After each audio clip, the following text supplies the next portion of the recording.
Papa Squat, coming at ya. We're going to listen to a little known new rapper named Eminem. And yeah, it's Eminem. From 1996, though. And I'm actually really curious about this because I've never gone back before the Marshall Mathers disc to listen to any of his older stuff. And what's funny is, I remember in probably 96, I was in Milwaukee for Gen Con because I'm a geek. And I grew up not far from there, and I went to school at Madison, and so I was in the area, and I actually worked in the gaming industry at the time.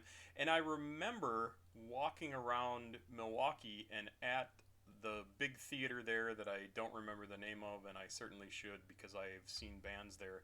Eminem was on the kiosk. I specifically remember that, and the only reason I do is because like within a couple of years afterwards, he became a huge hit, and I was like, oh yeah, I remember seeing that guy, and I had no idea who he was, or seeing his name, and so it's kind of funky because this is probably one of the songs that he was playing. This song is called "It's Okay." "It's Okay" is a song from American hip hop artist Eminem featuring Eye-Kyu. It is the third track on his debut album Infinite from 1996. It was produced by Mr. Potter. There's not a whole heck of a lot more information. It's considered underground hip hop, so this was before M had really hit. And obviously, since this was his first album, and I don't think I know he got a lot of attention off of this album, which then launched the second album into the atmosphere.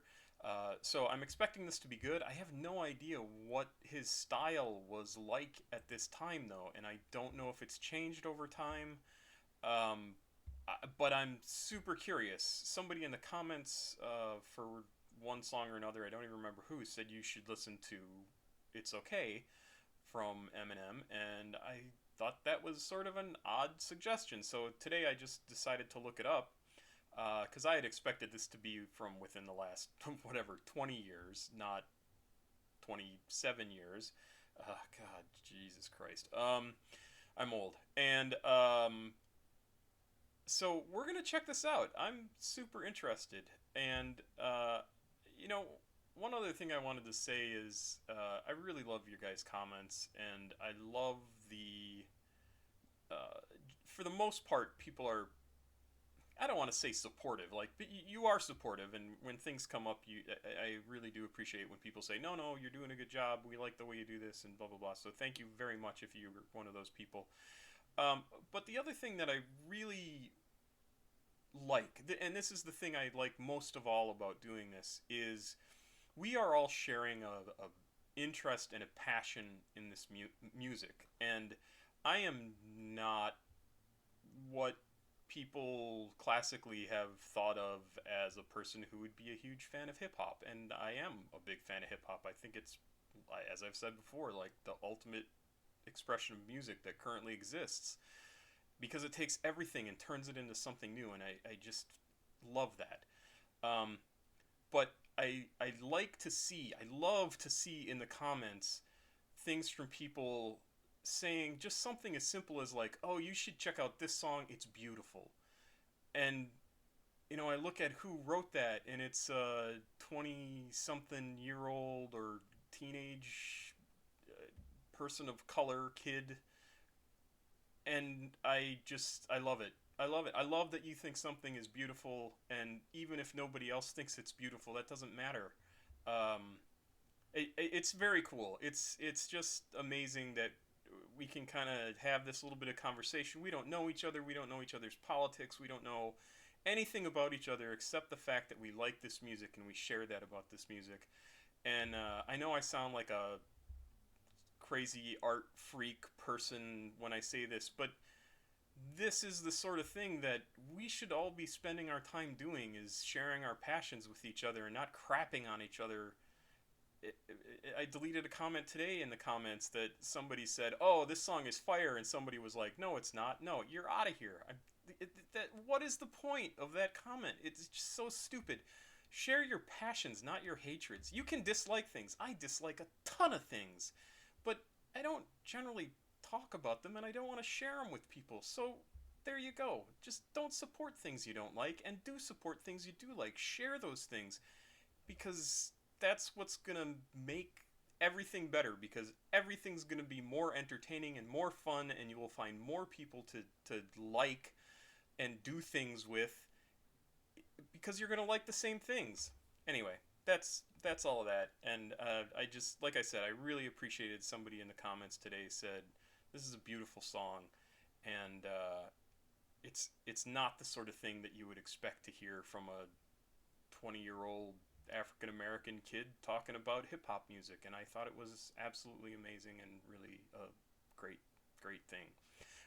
So there you go. Now let's jump into Eminem with "It's Okay" from 1996. I have the lyrics copied over into a document over that away, so if I'm looking over there, that's why. And let's go. 3 minutes 52 seconds. Soul Intent checking in #1, baby, this week, you know what I'm saying? This is MC Proof and DJ Head checking in on WEGO, you know what I'm saying? Hey yo, we got the #1 requested song of the day coming up next. It's a local 313 talent. He goes by the name of Eminem, and it's called "It's Okay." So the sound is really not good, and I don't know if that little intro thing, it even says here on the lyrics, is WEGO.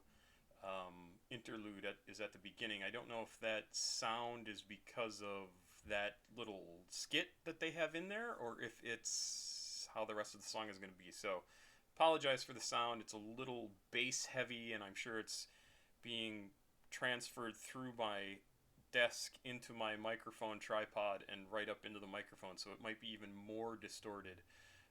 But let's just jump in here, so we'll see how it sounds. But if that music that we were hearing continues into the rest of the song, it is very unlike the Eminem stuff that I'm familiar with, which is like from Marshall Mathers onward. And it's called "It's Okay."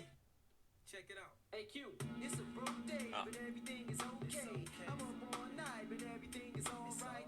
It's a rough week, and I don't get enough sleep. It's a long year, pretending I belong here. It's a broke day, but everything is okay. I'm up all night, but everything is alright. So interesting. He's very much, he hasn't found himself yet, right? At least not in this song. This is very much typical for the time period of that kind of simple beat, a little bit of a backing track with the music going on, and he's rapping pretty traditionally. I'm really curious if he does any of his really great verbal acrobatics, and I have loved Eminem ever since the Marshall Mathers. I think he's an absolutely incredible lyricist, and obviously just amazingly talented as a rapper. But yeah, I love his stuff, so I'm curious about this no matter what, and we're gonna see what happens. It's a rough week and I don't get enough sleep. It's a long year pretending I belong. One day I plan to be a family man, happily married. I wanna grow to be so old that I have to be carried till I'm glad to be buried and leave this crazy world and have at least $500,000 for my baby girl. It may be early to be planning this stuff, cause I'm still struggling hard to be the man, and it's tough, cause man, it's been rough, but still I manage enough. I've been taken advantage of, damaged and scuffed, my hands have been cuffed, but I don't panic and huff, frantic and puff, or plan to give up. The minute shit hits a fan, it erupts. Oh yeah, I can totally hear like the beginnings of his sound, right? Just the way his flow is, and the words he uses, the speed of them in this instance, and sort of the it's not really the flow, it's kind of the poetry of it. Like he's making the words work together really well, and he is a absolutely incredible lyricist. I just cannot get over his writing ability. I'm handy enough, double and nothing. I've been troubling up and I'm sick of struggling and suffering. See, my destiny's to rest in ease, till I'm impressed and pleased with my progress. I won't settle for less than cheese. I'm on a quest to seize all, my own label to call. Way before my baby is able to crawl, I'm too stable to fall. The pressure motivates to know I hold the weight of boulders on my shoulder blades. I see the golden gates to heaven on earth, where they don't pull a weapon on you when you're stepping on turf. Q, it's a broke day, but everything is okay. I'm up all night, but Eye-Kyu's voice a lot. Really, it has a little bit of a different sound than M's, and it's really a very nice, clear voice. I'm not familiar with his work at all. Give me some recommendations for Eye-Kyu. I'd love to hear some. It's a long year, pretending I belong here. It's a broke day, but everything is okay. I'm up all night, but everything is alright. It's a rough week, and I don't get enough sleep.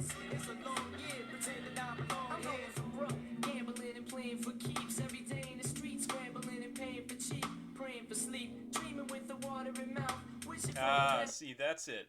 That's it right there. He does this thing, and he does it in his later music, where the first couple of lines of this stanza that he's in right now, I'm going for broke, gambling and playing for keeps, every day in the streets, scrambling and playing for cheap, and then so those two lines are longer, and then he does that short line of praying for sleep, and it seems unrelated, but it does do this really nice thing of sort of breaking up kind of into like almost a haiku like uh, uh, format for the song. It's just, yeah, I love it. Praying for cheap, praying for sleep, dreaming with the water in mouth, wishing for a better life for my daughter and spouse. In a slaughtering house, caught up in bouts with the root of all evil. I seen it turn beautiful people, cruelly deceitful, and make them do shit illegal. For these Grants and Jacksons, these transactions explain a man's actions. But in the midst of this insanity, I found my Christianity through God, and there's a wish he granted me. He showed me how to cope with the stress and hope for the best instead of moping depressed. Always groping a mess, of flying over the nest, the selling's open the rest. I quit smoking cess to open my chest. Life is stressful inside the cesspool, trying to wrestle. I almost bust a blood vessel. My little brother's trying to learn his mathematics. He's asthmatic, running home from school away from crack addicts. Kids attract static, children with automatics. Taking target practice on teens for starter jackets. I'm using smarter tactics to overcome this slum. I won't become as dumb as some. To overcome this slum. Great lyric. Come to slum, I won't become as dumb as some and succumb to scum. It's cumbersome. I'm trying to do well on this earth, but it's been hell on this earth since I fell on this earth. It's a broke day, but everything is okay. I'm up all night, but everything is alright. It's a rough week and I don't get enough sleep. It's a long year, pretending I belong here. It's a broke day, but everything is okay. I'm up all night, but everything is alright. It's a rough week and I don't get enough sleep. It's a long year, pretending I belong here.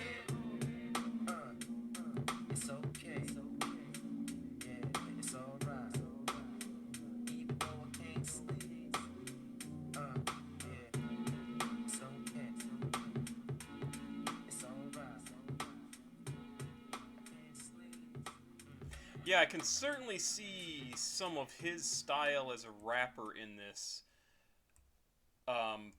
The music is very different, so I'm wondering how much of an impact this Mr. Potter, who was the producer on this, had an impact on that versus whoever produced his follow-up album, Marshall Mathers, which I think was the next album. In fact, I should check on that because I really am not sure. So let's find an Eminem discography.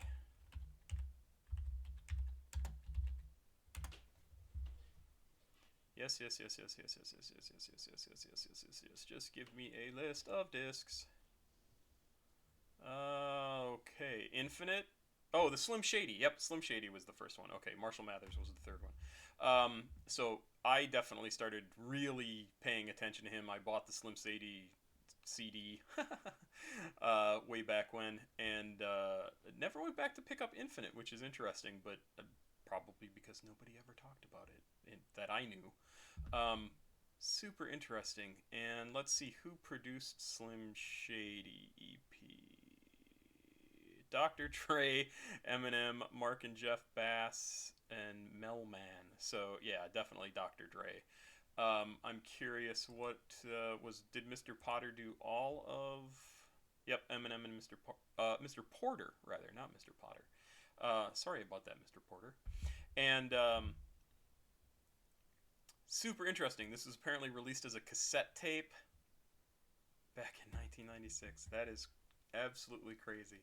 I liked it. I liked it quite a bit. and has a very different style and feel. I can see for sure Dr. Dre's and everybody else's influence on the next album, on that Slim Shady album, and that gives you a clue of how important a producer is, um, because they obviously work together really, really well on Slim Shady and After.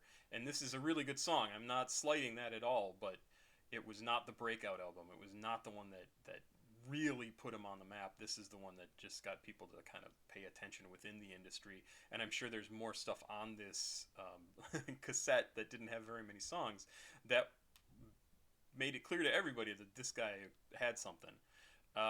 Thanks for recommending this. I would not have even thought to go back to listen to an old Eminem song, and I think it's great. I probably going to download this and check it out a little bit more, and probably the rest of the album if it's available. Thanks again. Have yourself a wonderful weekend. I'm gonna be alone again. Pop Squat. Check it out. Yeah, I'm alone all the time.